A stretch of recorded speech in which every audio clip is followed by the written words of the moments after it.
Welcome, everyone, and thank you for joining us for the final Like a Boss event of 2020. I'm Courtney Spencer, Vice President of Advertising for the Portland Press Herald. Welcome.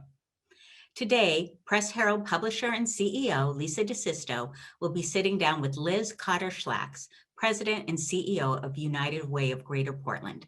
Just a reminder that the United Way fundraising campaign is still going strong, so take a moment to donate in support of their important and valuable work. Before we begin, I would like to thank our generous sponsors for their support of our program. They make it possible for us to convene these conversations. They are Bernstein Scher, Hub International, Harvard Pilgrim Healthcare, JP Morgan Chase, Vistage, and Coffee by Design. To get us started, I'd like to introduce John Moran, a business law attorney at Bernstein Scher. Please say a few words, John. Thanks, Courtney. Good afternoon, everyone. My name is John Moran. I'm a business attorney at Bernstein Scher, and again, I'd like to welcome you all to today's Like a Boss event.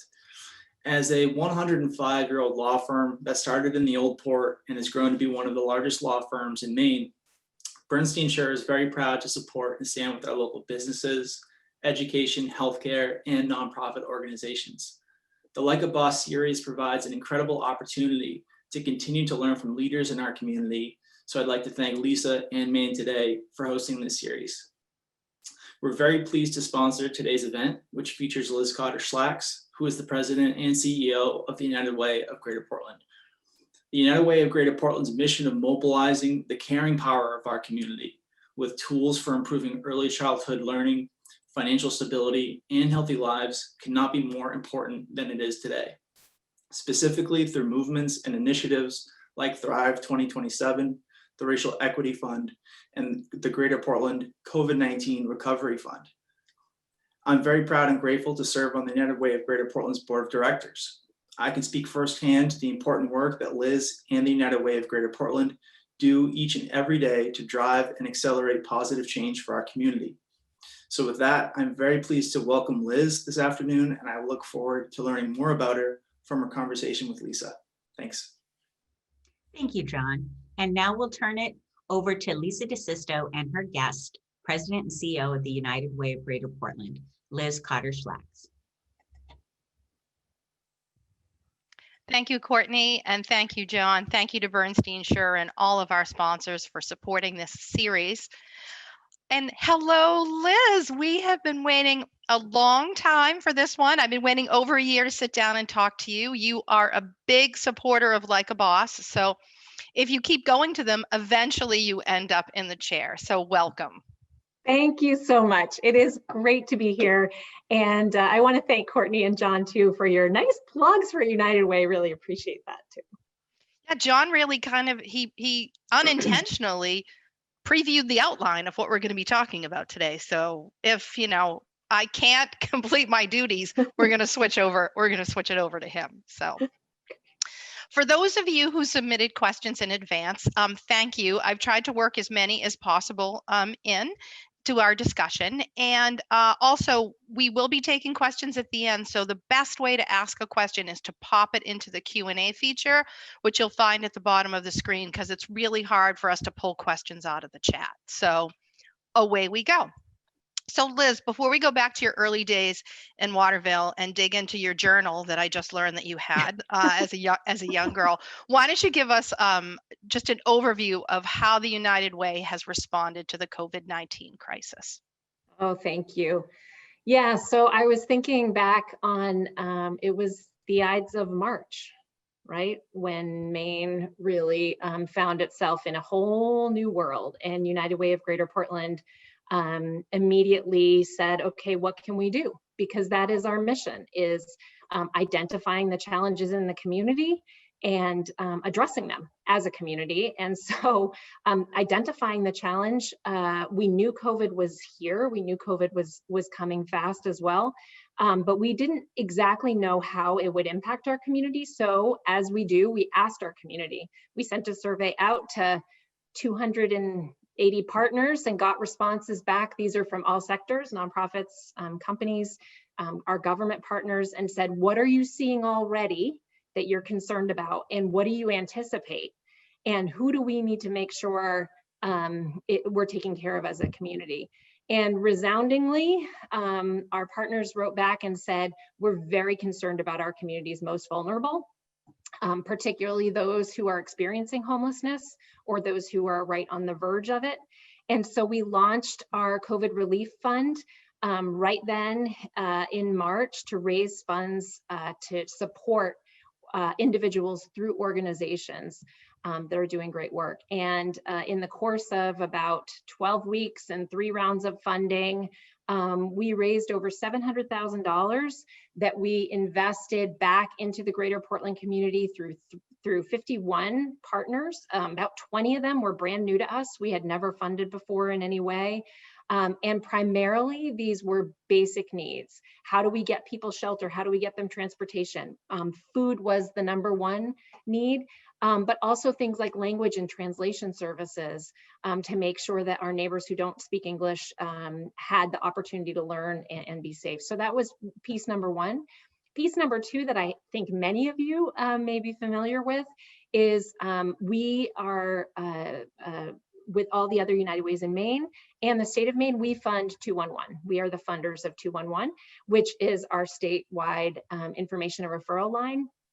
And at the daily briefings every day, our state leaders were saying, go to 211 to get all the updated information. So our partners at the Opportunity Alliance who man that call center were getting these daily updates. They were making sure our community members had the information they needed. And we saw a 3-fold increase in calls for the first 4 or 5 months of the pandemic. They were fielding about 10,000 calls a month, which was just huge to be able to give everybody that information. So those were sort of 2 of the huge ways that we changed, but we were always keeping an eye on our North Star, which John mentioned, and we'll talk about later, I think, which is Thrive 2027 and our 10-year goals.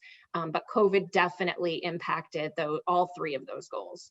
Yeah, and for you, the United Way staff, I assume you guys are mostly all working from home.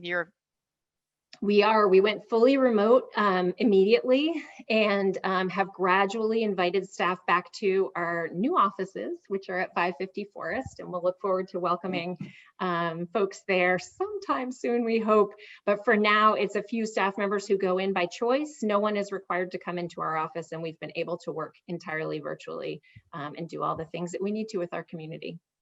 Yeah, I think it's remarkable how everyone has just been so resilient in figuring out how to get the job done from no matter where you are, which is a topic for another panel when we'll discuss the long-term implications for working from home, which many people are actually really enjoying and love the flexibility. So, all right, let's hop in the Wayback Machine and go back to Waterville where you grew up. So, what was life like in Waterville? And you graduated from Waterville High School, right? I sure did. I'm a Purple Panther, Nice. And very proud of it. I loved growing up in Waterville. I still am very close to a lot of friends from my time in Waterville, and had the privilege of growing up at Colby. And so all of the opportunities that Colby also offered the community, I got to take advantage of too. So it was a great place to grow up. Yeah, and I just love what's happening with Waterville right now. It's really, really exciting for Maine to see the city return to its brilliance. Your first job there? Well, I actually helped out as a banquet server, more like bus person, as I recall, when I was 13. I have no idea if that's legal or not. But it is fact. Yeah, that is what I did. Right. So then you went on to college. You left Waterville and landed. Yes, I went to Harvard, had that opportunity, and had a terrific experience there where I studied sociology. But you didn't. It wasn't a straight path 4 years in a row at Harvard, correct? It was not. I I took the opportunity to take a year off after my first year in college. Excuse me, gonna take a sip of water. And that opportunity was to travel with an organization called Up With People. And so I sang and danced and did community service and lived in host families all over the world for a year. Which as preparing for this, this was one of the things that I was just so excited to learn about you. And I've kind of, I have a little different way to tell the story. It was that your parents saw a community calendar listing in the Morning Sentinel and that you went to an Up With People show in Waterville. Does that sound about right? I absolutely, I'm sure that was exactly the case. Yeah. So I was a little kid and saw a show. I was like 9 and saw a show. It actually was at Colby and out at the band shell there, and fell in love with it and said, oh, I want to do that someday. And then I had my someday. Yeah. And so I didn't realize that Up With People really has its roots in community service. Well, it is a very strong component of the program. I would say its roots were really in the musical show. Yeah. But the community service component got stronger and stronger and stronger over the years and became a critical aspect of it. Mm-hmm.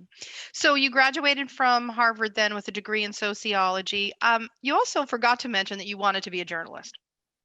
I did. I went to college thinking that I would major in English and become a journalist, and neither of those things came true. But yeah, I am still an avid consumer of journalism, as you know, because I am often tweeting in the early wee morning hours about articles that I have read at my kitchen table, still old school, in the Portland Press Herald, and I tweet them out regularly in the morning. So look yeah. at you though, old school and new school, right? Print copy, Twitter, love that connection. And did not pay for that announcement. So thank you for that. Liz, okay, so you graduate from Harvard and then where do you go next?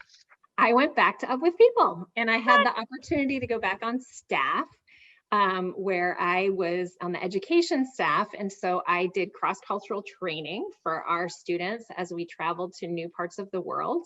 And I organized our service projects in every community and helped with the overall education. We also did a curriculum and experiential learning curriculum throughout the year. So I was an experiential educator for the first 2 years of my career. I really wanted you to sing and dance during this, but you won't. Have you have you ever on behalf of United Way? Absolutely not. Yes, Okay, but I did participate in community theater production a couple years ago with my daughters at Midcoast Youth Theater, and that was great. And I checked that box, and I don't need to do it again. Okay, good to know where the boundaries are. And then when it's time to leave the Up With People world, you go to?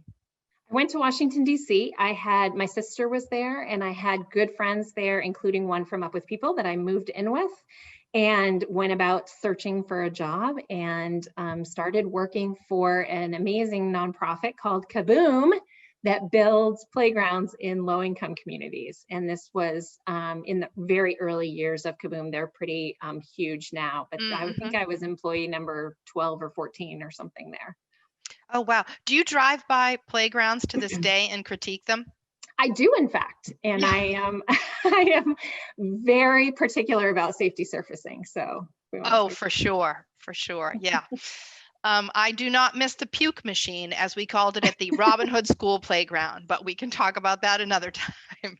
So probably like way inappropriate. I just said that. Okay, so your first stop, or when do you first connect with the United Way? Yes, so I had the opportunity to move to Madison, Wisconsin, because my now husband was a grad student there. And I was looking for a job, and there was one open at United Way in Madison. And I thought I was pretty well qualified for it because it was very connected to corporate relationships. And when I worked at Kaboom, even though I sort of came there as a community organizer working on the program side of the organization, I managed all the programs that were, or the playgrounds that were sponsored by the Home Depot. So I had built sort of a corporate relations kind of skill set that I could definitely leverage into United Way work. I didn't realize how helpful that would be when I was applying for that job, but it was a great job, and that's where I started in United Way.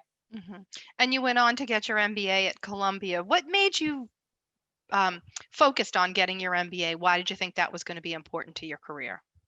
Well, I always knew that I wanted a graduate degree. I liked school, and I knew I did. And I knew that there were, additional skill sets that I wanted to build, but I wasn't always sure it would be an MBA. But as I got working in a number of different nonprofits, I realized that those management skills and the data part of an MBA were really compelling for me. So I decided to go to a school that had a really strong finance program, but also took nonprofits seriously. And that's how I ended up at Columbia. And so from Columbia, then you have a 6-year career at John Deere.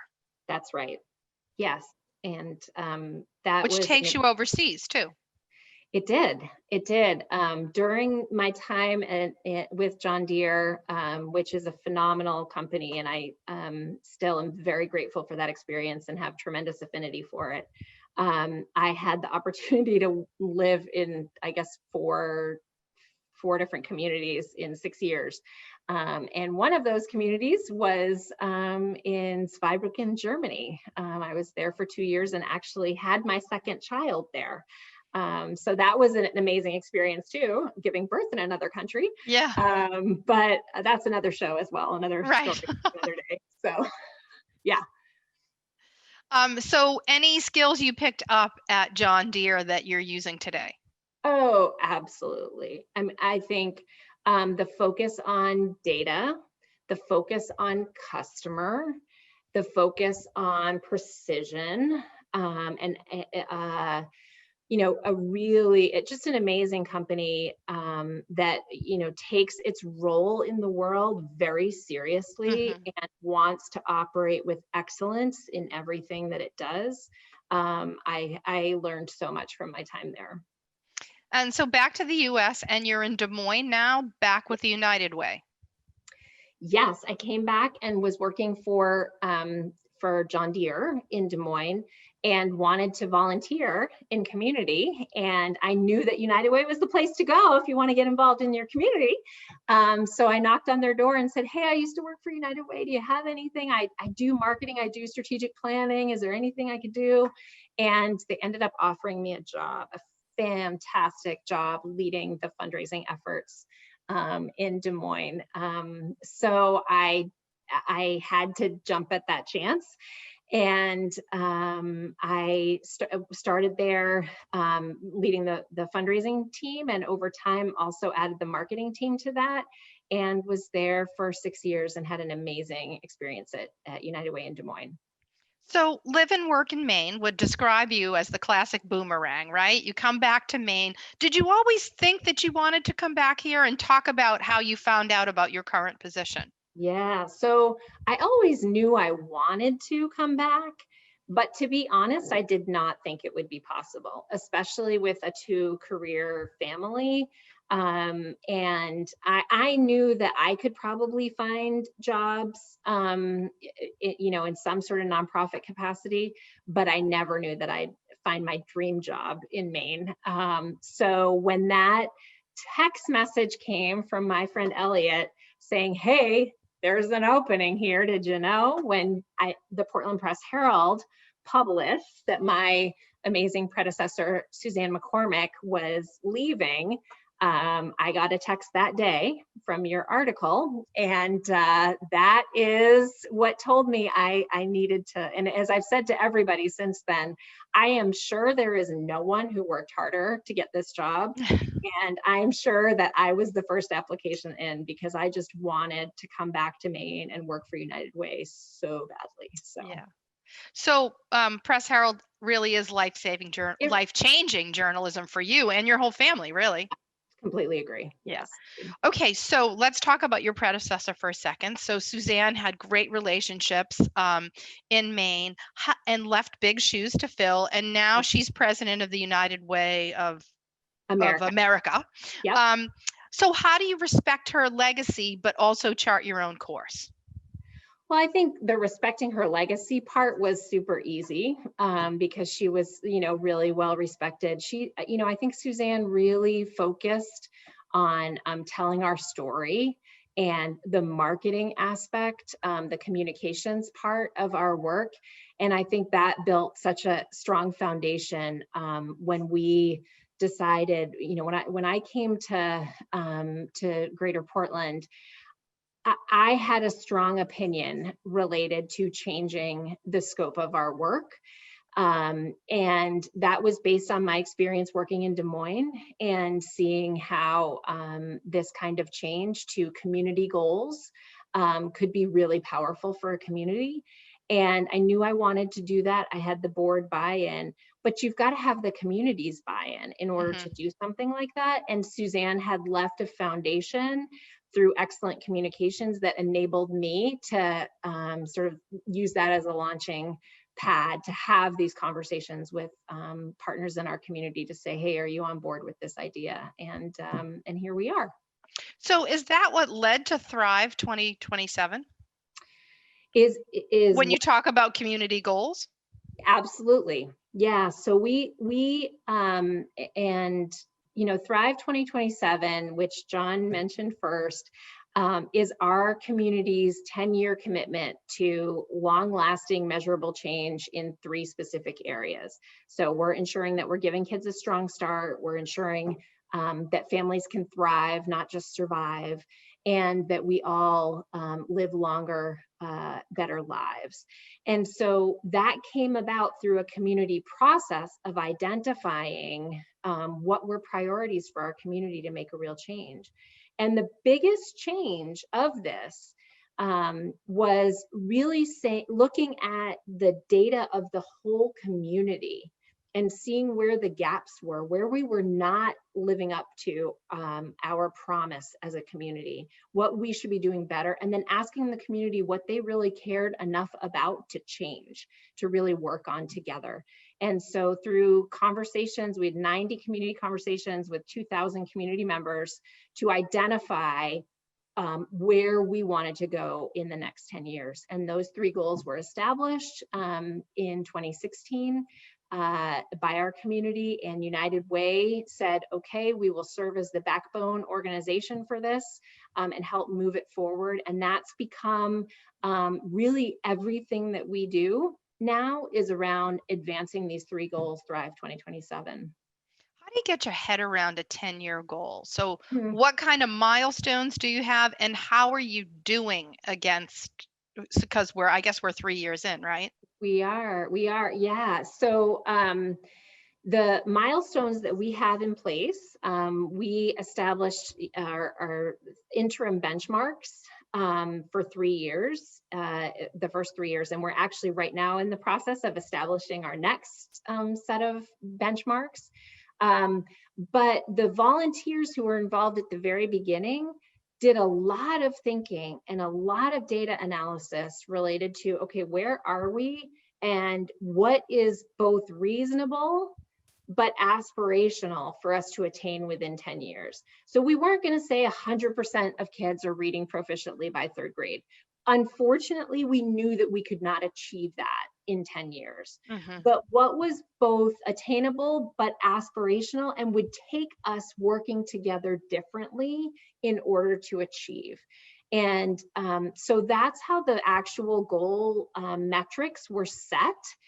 And then we set the interim benchmarks of what was reasonable, but also aspirational to achieve in those first 3 years. And I will tell you that when we when the calendar flipped in January this year, we were on track.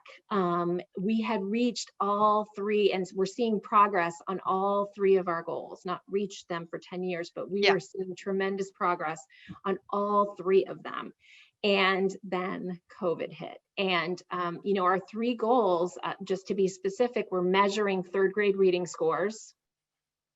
COVID's definitely impacting that, Lisa. Yep, for sure. Yeah. We're measuring people's ability to afford their housing. Yeah. COVID's definitely impacting that. And we're measuring preventable premature death, which is primarily around substance use, suicide, mental health issues.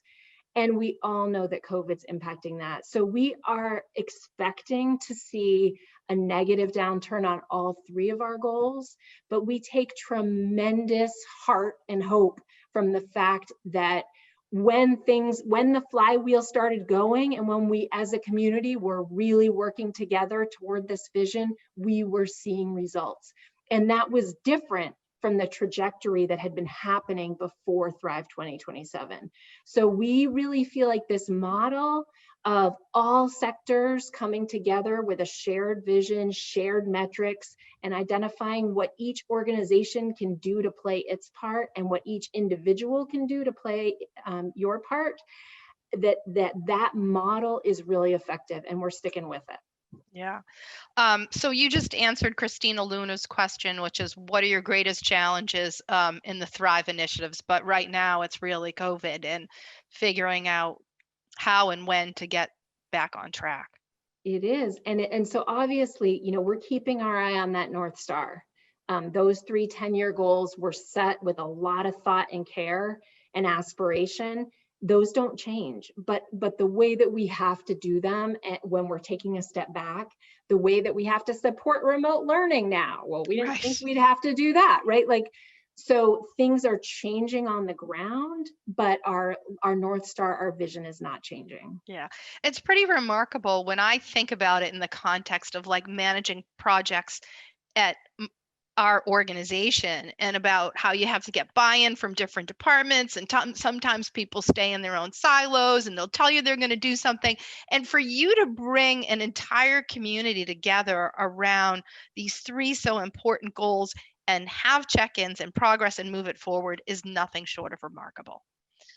So I thank you for your leadership on that. Well, I appreciate that. And it is the definition of a collaborative group effort. So our volunteer leadership, Mike Bork and Katie Fulham Harris being the, current leaders who are leading this effort, the Thrive Council, amazing leaders from across all the sectors in our community. Their willingness to put not only their names on it, but their brains and their shoulders into it, and really do the work is what is moving this forward. And we knew, it's a 10-year effort. And at the beginning of this, people are like, 10 years? I can't even plan 10 months. What are you people doing? But this kind of stuff takes time. It is really fundamental in people's behavior and in how systems operate in our community. Those things take time to change, and our patience and our willingness to keep at it and chip away at it, I agree with you. It's remarkable. And we have like 280 partners now that have signed on from all sectors. Their commitment to it and their perseverance is truly inspirational. Yeah, it's congratulations on moving that forward. And I love the way that you framed it as the North Star. You also mentioned your corporate partners. One of the things that I so admire about you and the United Way is the way that you get leaders from some of Maine's largest employers to really step up and engage with you. And yes, they commit money and they commit their staff, but they also commit their own personal time. So how important is that to you, and how do you cultivate that? Well, it's critical, and United Way has always had that amazingly close relationship with corporate partners, and we see it very much as a symbiotic relationship. To your point, of course, we need the financial support, but we also need, and this was what we were talking about when we were launching Thrive, is that Thrive is never going to succeed just by money. It's not. It's involvement and it's real commitment. And so workforces of individuals who maybe, we hope many of them have time to volunteer, but if not, if they're educated on the issues at the workplace and they understand better about the importance of reading to their children, or they understand better about some of the challenges facing their neighbors, that is part of, and so corporations really can serve as an important conduit to huge groups of our community members and help get that message out. So building those relationships, my predecessors over decades did that, including, before Suzanne, Meg Baxter, who led our organization for 20 plus years, and the great leaders before her. We're a 90-year-old organization, and we have always been partnered with businesses. And I think where we sit in the community is a unique position because of that. We have tremendously strong relationships with businesses and with a whole network of amazing nonprofits doing phenomenal work. And over the years, we've built that with government entities as well. And so sitting in that place and being able to leverage these resources from these tremendous partners in that shared direction, that's the secret sauce that makes something like Thrive even possible. And it's so great to see other initiatives in our state that are using similar models. Some were here before us, but that are continuing to gain more and more momentum. And I think we'll see much more of that over time as we're all recovering together from COVID. Mm. So here's a great question from John Veman. How does United Way detail the value proposition, or the ROI for corporate sponsors? Do they ask for that? Yeah, I think we think it's tremendously important to report back. So transparency and data are a huge part of what we do. But our partnerships really are partnerships. And what we see, we believe this in the core of our beings, that we are helping to build a stronger community. That makes a better place for them to recruit employees to. That makes a better business climate for them. That means when their employees run into challenges themselves or family members, that they know the resources are there in the community to support them. So we believe very strongly that this is really a mutually beneficial relationship. And that's what we're always trying to talk about is, what do you need to support your employees? How could we be helping the community be stronger for your business? And at the same time, we know that their volunteer time and their corporate donations are really what makes our operations able to provide that back to all of the community. So we take that relationship very seriously. It's not really about marketing and logos, although of course we love to do that and we're very grateful for their support, but it's really about if we can work on the things that are important to them for community, that's what we see them getting back from it. Great. Talk quickly about your funded community partners. And are you in always? Do you review them? What's the criteria? How do you prioritize that? Yeah, so we have an open application process where nonprofits who are doing work related to Thrive 2027 can apply for funding. And then those applications are reviewed by volunteers, and that is the United Way model of how we operate in pretty much every aspect of our work. The volunteers read the applications and weigh different proposals against each other and make decisions. We never have enough money to fund all of the proposals, and we never have enough money to fund all of the excellent proposals. And so the volunteers make really tough decisions. And when I say the volunteers, these are people who, for example, on our first goal, which is related to early grade reading, they work on that issue all year long, looking at the data, assessing the current programs, learning about other programs in the community, learning about what the state is doing. And then the applications come in, so they have an amazing foundation of knowledge that they're using to make those important decisions. So our group of funded partners, while many of them have remained consistent over decades, there are always new partners every single year that we fund, and some partners who are no longer a fit. They choose to not align their programs exactly the right way, or our volunteers say, you know what, there's another program that's a better fit for what we're trying to do with this particular goal. So, all right, so we talked about your corporate partners, your community funded partners. Let's talk about your staff. Yeah. So you've got how many folks altogether? Is it 40? About 34. Okay. About 34, so, yeah. I mean, that's a lean team for all the work that you do. And so,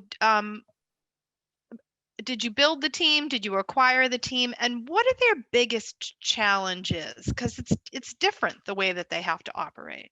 Yeah, I think United Way staffs everywhere, I think, are different from most other nonprofits, I think.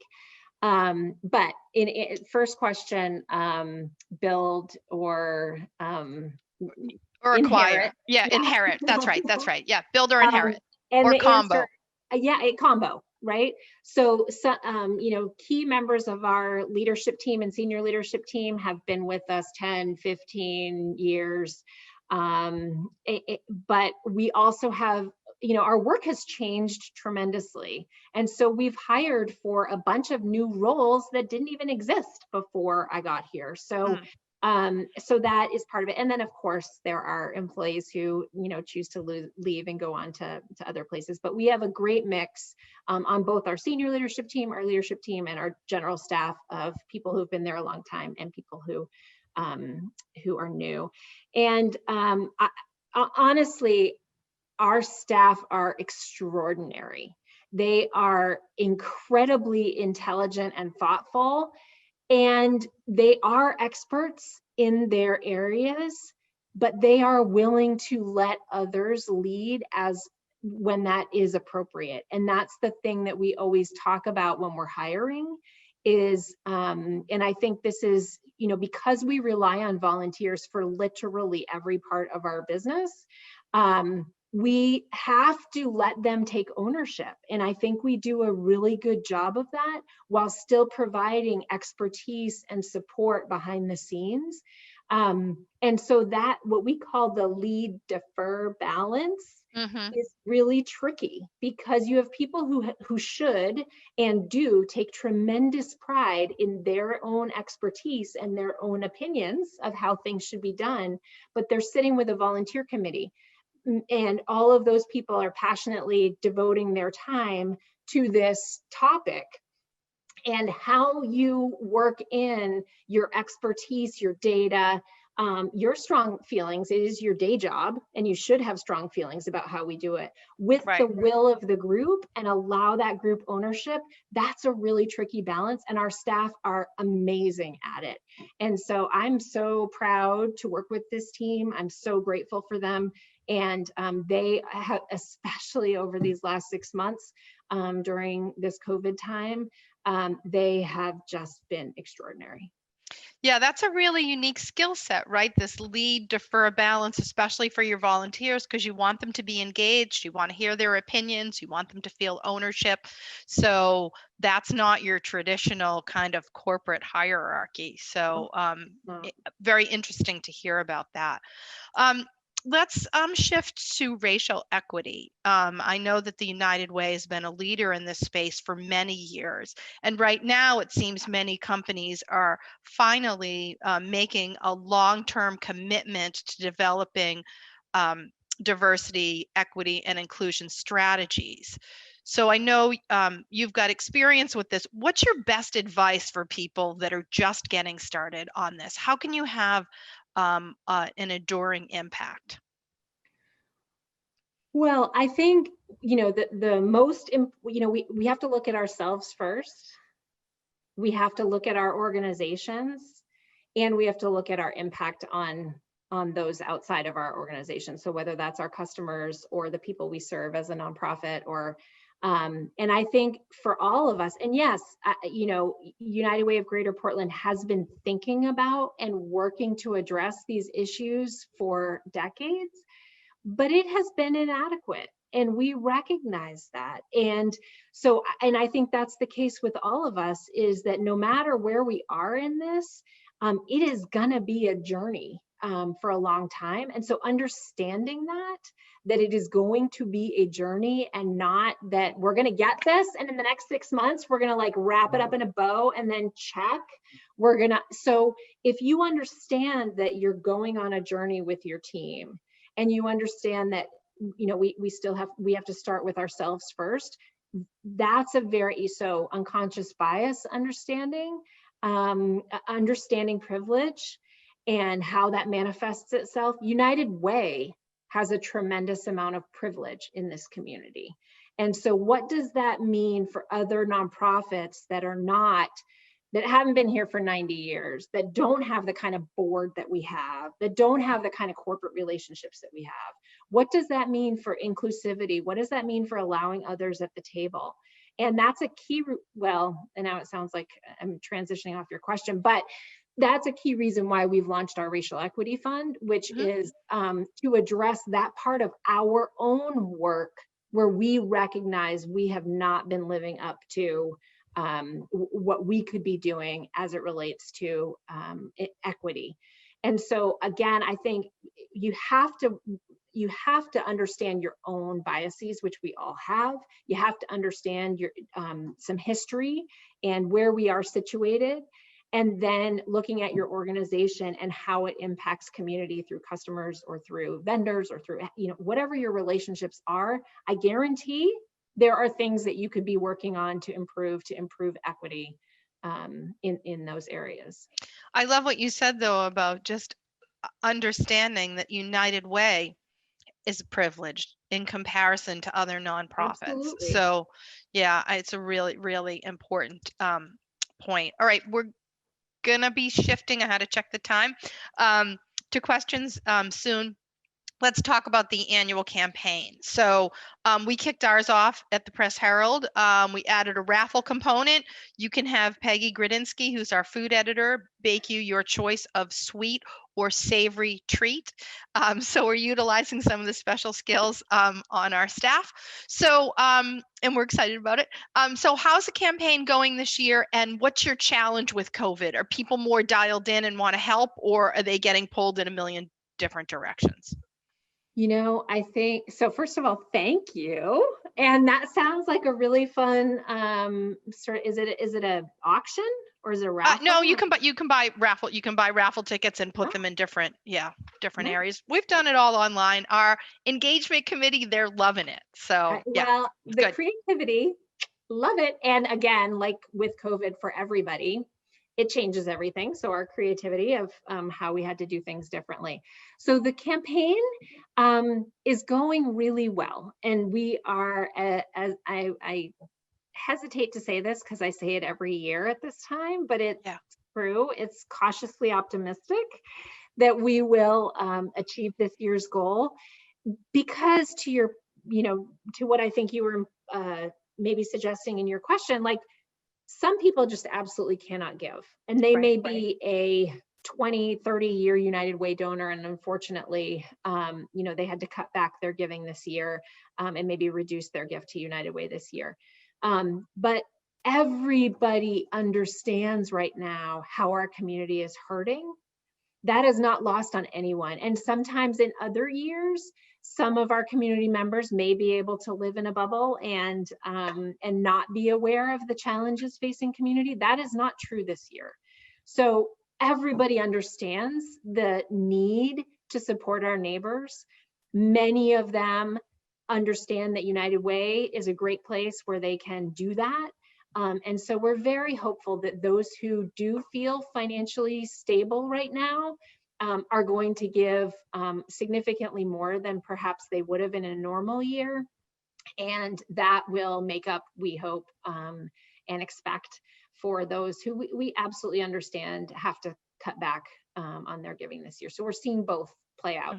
Right. You kicked it off with a tremendous food drive, though. It was ridiculous the amount of food that you guys collected. It was incredible. And again, I didn't collect the food. Yeah. These amazing corporate partners put this out, or amazing nonprofit partners in the hospital, and like people, were willing to do this on our community's behalf. And that is what I love so much about this job. And in our little video, if for those of you who caught that little quick thing at the beginning, is celebrating the amazing acts of community that happen all the time. And the food drive was just another example of how we like to get together to do stuff together to support our community. Yeah. Okay, related question from Peggy Siegel.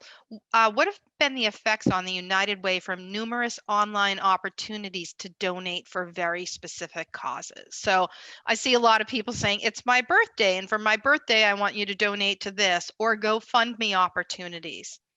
Yeah, so there have always been the opportunity for people to give to many organizations. And, you know, when we really changed our model, where we're not a fundraising aggregator, and we changed our model like 30 years ago to be about community impact, that's a different thing, right? So what we find is that people are passionate about the cause that's called Thrive 2027. They are passionate about, you know, someone once described what United Way does as being the social utility. Like we've got, like we are like the water company that makes sure, we make sure that social services are happening in a unified and organized way. I think that's a pretty apt description. Some people want to support that work and they think it's important. And in fact, you know, over 11,000 people a year, you know, decide that that's important work. So we don't see it in competition. I give to many organizations, including United Way, but I give to other organizations directly and specifically for causes that are very important to me as well. Great. Okay, let's, I think this is a good question. So you've worked for the United Way in different cities, Des Moines, Madison, Wisconsin, and now Greater Portland. So what do we do better than them? And what could we learn from them? Not that it's a competition, but honestly it is. Yeah. Well, honestly, I mean, I really feel like our community impact work right now, so there are a lot of things, but what comes to mind first is our community impact work, Thrive 2027, is second to none. The way that our community is responding, the way that the involvement, frankly, the way that our volunteers and our staff are leading the charge on this, no one's doing it better than we are. That I believe that wholeheartedly. And, you know, I think we learn, you know, all the time our staff are reaching. It's a wonderful part of being part of the United Way network of 1,200 peers across the country. And in fact, 9 of us, 8 other peers in Maine even. Every United Way is doing something really well. And we call each other all the time and ask, oh, how did you do that? Or what?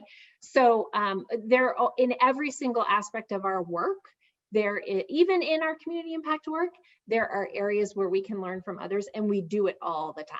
We pick up the phone, we send an email, we read the things that are put out by United Way Worldwide to help us understand all the good stuff going on in the network. Now, from some of the questions, it appears you're a voracious reader. We know you read the paper, but Elliot Pitts asks, what makes your book club so great? And then Kristen Farnham wants to know what you're reading right now. Oh, goodness. Well, I will tell you that both Elliot Pitts and Kristen Farnham are in my book club. Oh. Those are planted questions. Okay. There are always a couple. Yeah, exactly. So my book club is amazing because it has a phenomenal group of women who support each other through all of life's challenges, in addition to occasionally reading some stuff and drinking a glass of wine. So that's what makes my book club special. And what I'm reading right now is, I haven't started our next book. Is it called The Warmth of Other Suns? Is that the name of it? Is that the type? Is that a book? I don't know. Somebody better pop that in the chat and keep our fact checker. And I'm super excited, although I understand it's very long and I better get going on it. We just finished Trevor Noah's Born a Crime, and that was phenomenal. Oh, yeah. Okay. Quincy says that's the book. Thank you, Quincy. She's in the book club too. Oh, I got kicked out of a book club once, so I'm not a good candidate. Yeah, so that's what I'm reading right now. Great. Ada Lau asks, what are some tactics to get our community involved outside of simply contributing financially? Oh, I love that question. Thank you. And we try to make it really easy for everyone to participate in this long-term community change. That is, you know, what we are focused on.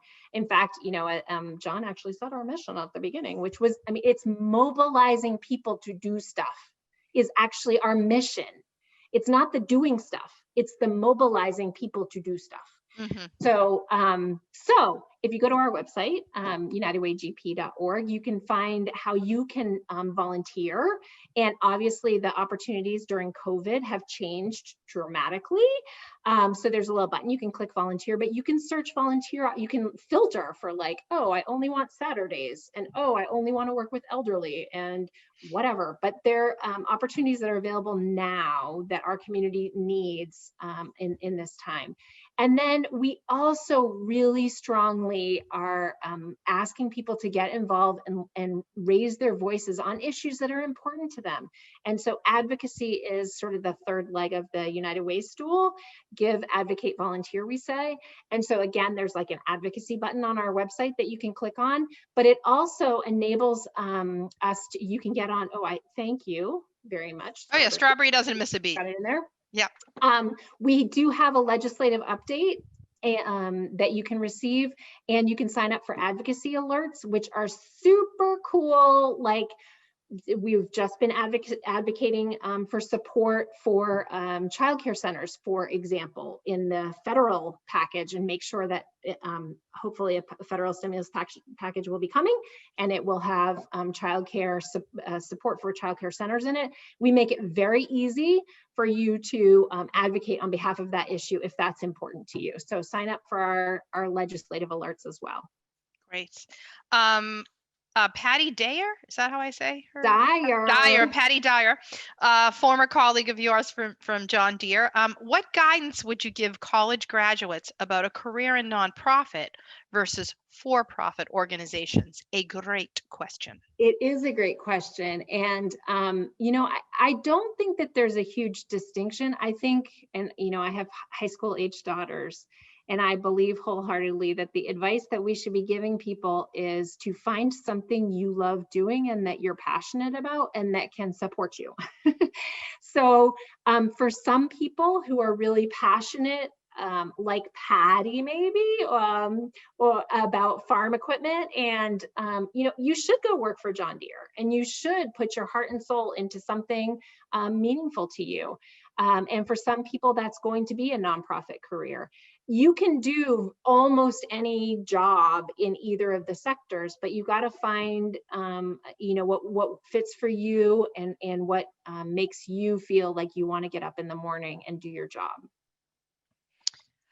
A very good question and an excellent answer. Ann Jackson, do you collaborate with the Maine Community Foundation or other community service organizations? All the time. I love that question. Yes, we are very close partners with the Maine Community Foundation on a lot of different initiatives, and often are sitting at tables with them, and then a whole bunch of other funders in the community, and then of course all the nonprofit partners that we work with on a daily basis, trying to address issues in Maine that impact us. Rob Neal asks, how does United Way address its internal cultural health needs and issues? Great question. Hi, Rob. You know all the questioners. I don't know all the questioners, okay. but I do know Rob. So you know, a super important question, and we take our organization's culture really seriously. We spent 18 months identifying and working on our core values to make sure that we were really focused in on what was going to make us as an organization strong and a great place to work. And so we do an employee engagement survey regularly and find out what concerns employees have. And then our leadership team looks at all those results and they see them all and decide, okay, what are we going to work on? Our most recent employee engagement survey said we had too many meetings. So we're working on that. We do exit interviews. Our board members do exit interviews of every single employee who leaves. So we hear if there's feedback, if any issues are elevated by multiple people or even just one person through that. Our board hears about it. We talk about it, and making sure that we are asking the questions. Transparency is absolutely essential to our organization, external and internal. And so that's the best way that we do it, is by asking employees what their concerns are and giving them strong feedback. Our performance appraisal process every year, very robust process on how we're all doing related to our values and our goals. That's great. I love the feedback. Too many meetings. Oh yeah. And it's hard now, especially when you're working from home, because the meeting fatigue can be real. All right, so we're reaching the top of the hour.